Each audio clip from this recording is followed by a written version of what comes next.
ශේෂාමලි කුණ්ඩාගම දැන් අවුරුදු 10 12 මේකෙම තමයි උදේ 4ට නැගිටින්නේ. ඔව් කැලේට ගිහින් තමයි දර එකතු කරගෙන ඉන්නේ. නෑ හවස ගෙනල්ලා තියාගන්නවා. ඒ කියන්නේ වෙයි කාලේ නකොට ටිකක් හරි එකතු කරලා තියාගන්නවා.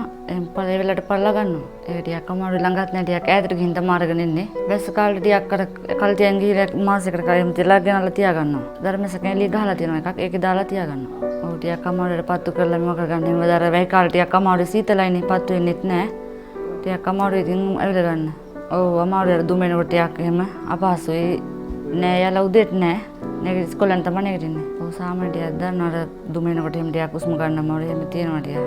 අර ලාම් තෙල් එහෙම ගෙන්න වෙනකොට පොලිතින් ටිකක් ළඟ තියාගෙන එහෙම දාලා තමයි පත්තු කරගන්නේ. එහෙම දැන් ගෑස් පත්තු කළාම නෑ. ඔව් ඊට අර ලිප් පත්තු කරන ටිකක් කළා නරක එහෙම නේ ඉක්මනට උයාගත්ත හැකි ඉස්කෝලේ යන්නත් ළමයිට. ලිප් පත්තු කරන ටිකක් වෙලා යනවා නරක එහෙම ඉක්මනට පත්තු කරලා උයා ගන්න පුළුවන්. ඔව් ඉතින් ගොඩක් පින් එක ලේසි උදේ උයා ගන්නත් ළමයිට ඉස්කෝලේ යන්න. ඔව් ගොඩක් සතුටුයි මේ වගේ වෙලාවක අපහසුතාවයක මේ වගේ එකක් ඇවිල්ලා මේ වගේ දෙයක් කරපු එකට උදව් කරපුවට.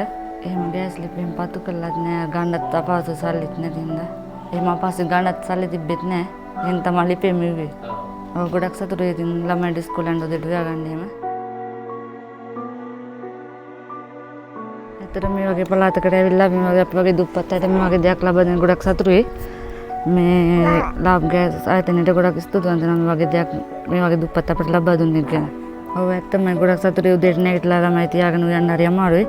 මේ වගේ දෙයක් හම්බෙච්චට ගොඩක් සතුටුයි ඉතින් උදේට පාන්දර නැගිටලා උයන්න දාර වලින් පත්තු කරලා උයනට වඩා මේක හම්බෙච්ච ගොඩක් සතුටු වෙනවා ඉතින්. ඔව් මේ ලොකුම දෙයක් නේ. ඒක ලැබිච්ච එක මේ පොඩි එකනත් ගොඩක් අමාරුයි. ගොඩක් ඈත ගිහින් තමයි දාර හොයාගෙන ඉන්නේ. රයි දවස්වල තමයි ගොඩක් වටින්නේ ඒක. ඒ හින්දා ගොඩක් ස්තුතියි ලාභ ආයතනයට.